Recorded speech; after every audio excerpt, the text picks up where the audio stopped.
If you earned $1 a second, it would take you 11 days to become a millionaire. But to make $1 billion, you would need more than 31 years.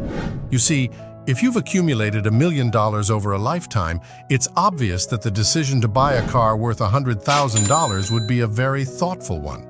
After all, it would mean exchanging 1/10 of your lifetime for a single asset. But what if that same car only cost you $10,000? How long would it take you to make the decision to buy it? Well, it wouldn't be much, since with $1 million in a very conservative investment, you'd already be making around $10,000 a month doing nothing. That's the difference between the life of a millionaire and a billionaire. Elon Musk, the richest man in the world, has 250 times that amount. What about you? Well, if you're part of the global statistics, wealth, freedom, and financial peace of mind seem like a distant dream, don't they? You've spent your whole life believing that wealth is something for the lucky few. But what if I told you that you were wrong? What if, in the end, the fruit of your labor was able to bring you prosperity without too many difficulties? And if I told you that this was a reality, well, at least it should be.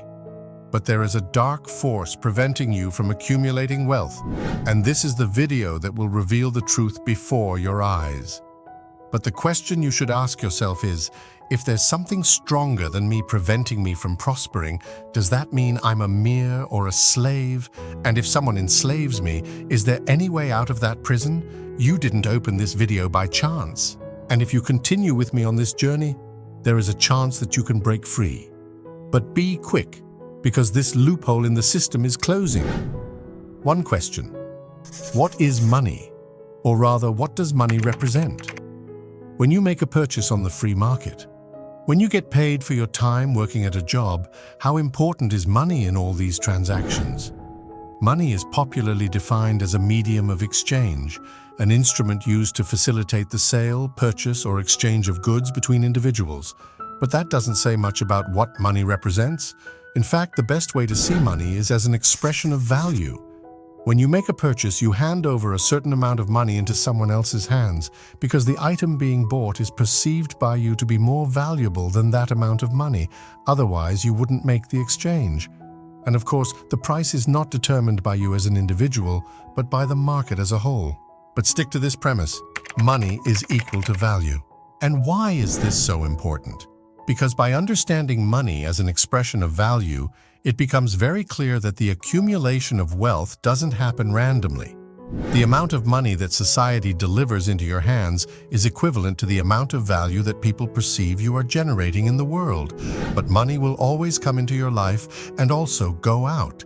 This is a relationship expressed between your income and your expenditure.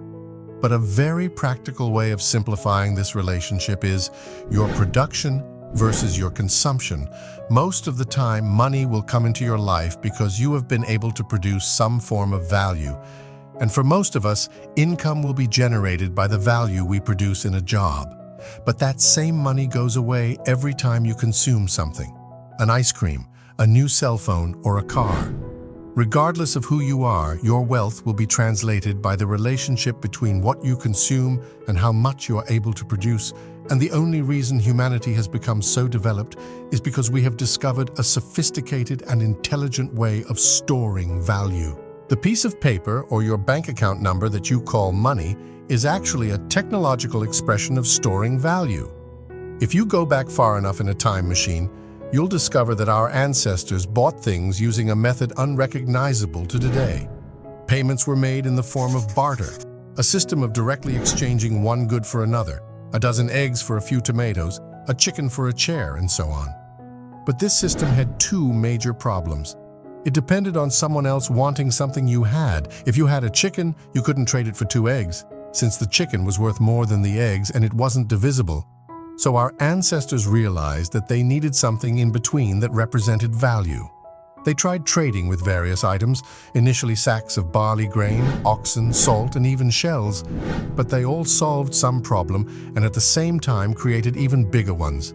After all, there is no limited quantity of shells, and they are not rare at all. This means that you could spend all day on the beach collecting shells without generating any value and artificially inflating your assets. And remember, money equals value produced. If something can't represent production, it can't represent consumption either. And I haven't even talked about the problems of the other failed attempts. Apart from taking up too much space, the cattle die, the salt is lost, and the grain spoils. So after a long time, they finally found something that had all the characteristics needed to express value. Well, almost all of them. The real value of gold was discovered. It was durable, difficult to counterfeit, easily divisible, and above all, scarce. Hold on to this characteristic because it will be very important for you to understand how you are being enslaved and deprived of accumulating wealth. But there was still a problem to be solved. Gold is heavy. And this made it very difficult to transport large quantities from one place to another. So hundreds of years later, countries started using paper money backed by gold. In other words, the dollar was directly linked to a certain amount of gold stored, and you could theoretically exchange those dollars for physical gold at any time in proportion to the amount your country held in reserve. This system was known as the gold standard. This was the perfect system for storing value that would allow humanity to prosper forever, at least until someone discovered that the system wasn't so perfect. Between the 1950s and 1970s, humanity lived through an era of exponential advances. Lasers, fiber optic cables, LED lights, satellites, and even the internet were created during this period. We were even able to set foot on the moon. The population grew in production, and human beings prospered as a whole as advances were made. But something very strange happened in 1971. From that year onwards, the economy and productivity continued to grow, except for one detail. The population was no longer enriching as a whole, only the rich were getting richer. But the middle and lower classes were practically stagnant until today. In 1971, the average American brought home about $10,600 a year, and if you wanted to buy a new house, it would cost you about $25,000. In other words, the house would cost just over 2 years of work for an average American. While nowadays the average income is $44,000 a year, and you might think that's great, right? The population makes a lot more money these days. So why haven't you bought your house yet? Even though the digits on the screen have gotten bigger, nowadays the average citizen has to work and save for decades to be able to buy a home. If you wanted to buy a good 0-kilometer car in 1970, all you had to do was accumulate the equivalent of 3 months' salary. But these days, well, maybe you can buy a scooter with 3 months' savings. Real estate debt exploded exponentially from that year onwards, and as if it wasn't enough that the incomes of the middle and lower classes were stagnating, they were also starting to sink into debt. It was clear that something happened that year. The rules of the game changed, and no one was warned. What happened in 1971 was a tragedy that had been foretold for decades. In April of 1933, Executive Order 6102 was issued, signed by the President of the United States at the time. The order prohibited the population from carrying gold with them. Any citizen who held physical gold was considered a criminal, and this was the perfect formula for the government to gain superpower to print money notes to solve immediate problems without anyone knowing the exact amount of gold in reserve. And this was minimally healthy because there was still a bond in gold reserves.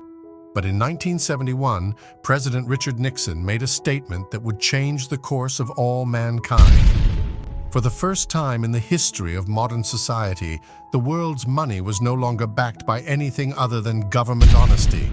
If a mugger points a gun in your direction and takes your money by force, he runs the risk of you revolting and reacting, in which case he either dies or he kills you. This is an inefficient and very risky robbery strategy, but governments have a much more sophisticated way of robbing you. The government doesn't use force directly, and it doesn't kill you either. It keeps you alive by working and producing for it. It's like a farmer exploiting his cow, or rather, like a parasite exploiting its host. The parasite needs the host alive to survive, so it weakens you as much as possible without you succumbing. It works like this. Big banks buy government bonds to resell to the central bank at a profit. This is the great magic money machine. The central bank doesn't actually have any real money on its balance sheet. When a big bank sells a bond to the Federal Reserve, it simply gets a "thanks, brother. Here's your money back at a profit." There's no real money transaction. There's just a new number on the screen. Got it? But governments don't create magic money on their own. The energy essence that the parasite sucks in needs to come from a source of real power, otherwise it wouldn't be able to survive. Remember, money equals value, and that's where you come into the equation. Someone has to generate the real value in this story. The rich businessmen and politicians share out this easy money while the rest of society suffers. We put our paychecks and savings into a bank account to withdraw as we need to consume. And you've been conditioned to believe that banks are guardians of your money, but that's not true. The moment you deposit your money in a bank account, it becomes bank property added to your balance sheet. In other words, they can do anything they want with your money. Like, for example, create more magic money. It works like this. Your bank statement shows a balance of $100, but the bank only holds $3 in custody and the other $97 it lends to Pablo to buy something. In the banking system, you still have $100 in your account. But Pablo now has 97 of magic money in his account. You see, no value has been generated here, but the digits on the screen have increased with no link to anything. There is no money or gold or anything else to support the new numbers created in Pablo's account, only the promise of payment that Pablo had to make. This is the new money created through modern slavery, better known as debit. It's like a machine that transfers money from the poorest to the richest. This is the vital energy of your workforce being sucked out by a parasitic mechanism, but the rabbit hole is even deeper. When Pablo spends that $97 in one establishment, the owner of that establishment will deposit that money in another bank, thus starting the cycle of infinite indebtedness of the population all over again. The original $100 can multiply indefinitely. And astonishingly, more than 90% of the money in circulation in the world is just numbers on a computer screen with no value attached. In other words, all the money created is collective indebtedness. The whole system is based on trust. But if you no longer have that trust, who do you turn to? At the end of the 1980s, a movement arose against centralized authorities that had more and more access to people's private information. This group was dubbed cypherpunk, the cyber anarchists. They advocated cryptography, which was a form of data protection capable of generating secure communication between two people without a third party being able to stop it. You don't have to be a genius to realize that these people were opposed to the financial system of the time. Most people trusted banking institutions to look after their money, but cypherpunk did not. For a long time, anyone who thought like them was considered to be crazy, a conspiracist, until, in 2008, a real estate financial crisis devastated the global economy, a crisis generated by easy credit granted through the state's easy money machine. You see, the cypherpunks had been predicting this risk for decades. So there was already cutting-edge encryption technology being developed when this real estate bubble burst. That was the trigger for the implementation of a plan that was being developed in the shadows of the internet. A peculiar document began circulating on a cryptographer's mailing list. A document signed by a pseudonym, Satoshi Nakamoto, compiled detailed data with discoveries made through the technological innovations of cypherpunks. Nakamoto used this knowledge to create a system of electronic transactions without the need for the involvement of a moderating third party.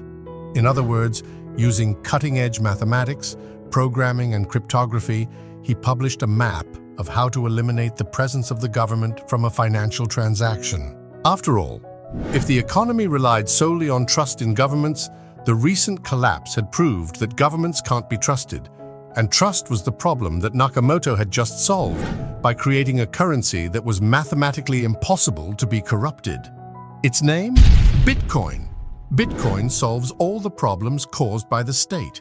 Bitcoin is an open-source software protocol. This means that anyone in the world can use the protocol. There is no individual or company that can control the currency.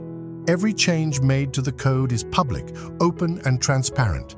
The original code was developed by Nakamoto, who launched the technology to the world and then disappeared off the map to ensure that there was no centralized entity responsible for Bitcoin. Since then, hundreds of programmers have constantly collaborated to improve the security and functioning of the digital currency. But how can something digital have any value? Isn't it the same as the numbers you see on the bank screen? No. A Bitcoin is not a computer file, it's a publicly distributed record in a database called a blockchain. When Pedro buys something from Pablo with $10, what the bank does is record that Pedro now has $10 less on his balance sheet, while Pablo has the same amount, more. The bank is a centralized entity that guarantees the legitimacy of that transaction. So you can imagine the blockchain as the ledger of the banks.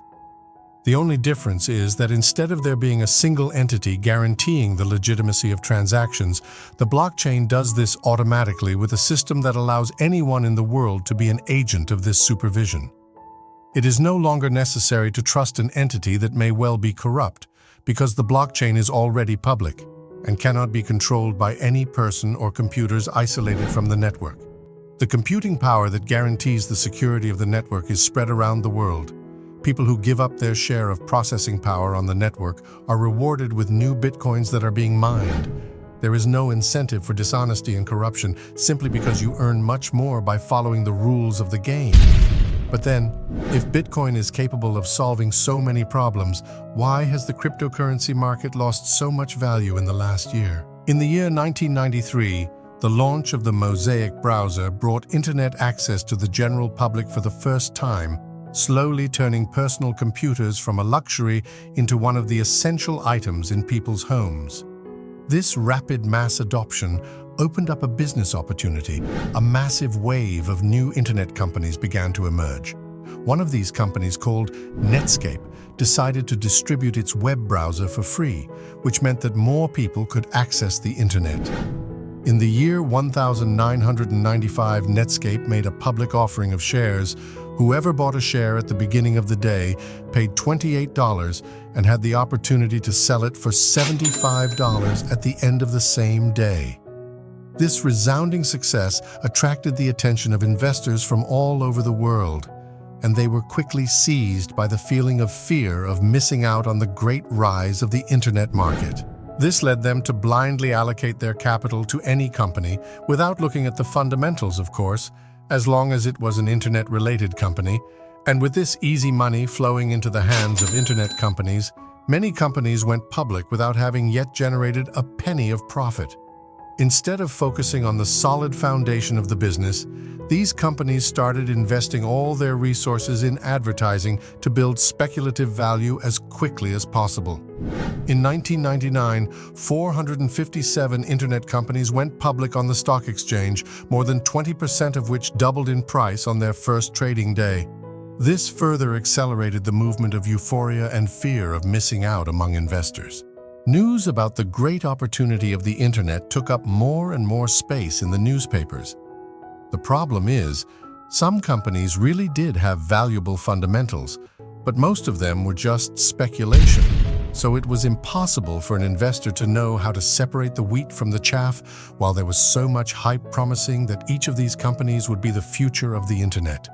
But the party was about to end, and the collapse of the dot-com bubble was imminent. In the year 2000, the U.S. Federal Reserve announced an interest rate increase, which caused investors who had bought internet stocks purely for the hype to move their funds into government bonds. And soon the dream turned into a nightmare. Fear gripped the market and the internet bubble burst. Do you recognize any similarities with today? In recent years, the cryptocurrency market has been as negligent as the internet was at its inception. Between 2020 and 2022, the market for NFTs, metaverse, and cryptocurrencies behaved practically the same way. Unsubstantiated companies sprang up overnight, promising to be the biggest blockchain revolution on the market, and investors afraid of missing the party threw money at any business claiming to be associated with cryptocurrencies, regardless of their fundamentals. But all these new companies, cryptocurrencies, and tokens that have emerged in recent years have one big problem: trust. Any cryptocurrency other than Bitcoin carries with it the same problem as banks. There is a centralized entity behind the project that you need to trust. Since the beginning of 2022, every day that passes, events prove to us more and more that all this digital junk that is the cryptocurrency market is nothing but worthless dust. The only currency that has never and will never lose its fundamentals is Bitcoin. And guess what will happen from now on? All the money that was being allocated to unsound speculative assets is gradually being migrated to Bitcoin. Since 2000, the US government has injected more than 80% of the dollars that have ever existed into the economy. That means that 80% of your assets of 2019 have already been dissolved without your authorization in an economic bubble of magic money. It was the greatest impression in history. Until recently, it was raining money on idiots and everything with the name metaverse, NFTs, cryptocurrency involvement, received millionaire investments quickly, and now we are reaping the fruits of the irresponsibility of governments. People quickly withdraw their capital from the currency because they don't know its real foundation and its real value. This irresponsibility on the part of investors and companies is a natural process of market maturation, and it means that the Bitcoin market has just gone through an important cycle. Just like internet companies, Bitcoin has also lost a significant portion of its market value, but its intrinsic value remains the same. And when that happens, it's obvious that those people come along and say, "Look, didn't I warn you? Bitcoin is dead." There's even a website that counts the number of times people have declared Bitcoin dead. However, the currency continues to have stronger fundamentals than ever. And well, these people also said this at the beginning of the 2000s when internet companies lost their value. But look what the internet became once humanity began to understand the fundamentals behind the mechanism. Every great innovation needs to go through a period of market irresponsibility in order to mature and start growing on solid foundations. It's only a matter of time before people discover the real value of a currency that the government can't influence, control, or penetrate. And here's a hard truth to swallow. Voting for politician A or B doesn't stop the parasitic state machine from enslaving you. Regardless of who is in power, every time you make a transaction in a government-controlled currency, you are feeding the parasitic organism that sucks your energy. Think about it. The vital energy that the government uses to produce wars, dominate, and enslave the population is the fruit of your work. So the real vote is the allocation of your capital. Only put your money into what you believe in. And this is not an investment recommendation, just a warning that there is a way out, but it won't last long. They're already controlling what people say on the internet. Soon they'll want to control what you buy. And when we get to that point, you don't want to have all your vital energy allocated to the parasitic system. Hello, this is another video from the Be a Better Person channel. If you really liked this video, don't forget to hit the like button. And of course, don't forget to subscribe to receive more inspiring videos every week. Thanks again for watching, and I'll see you soon. Hugs.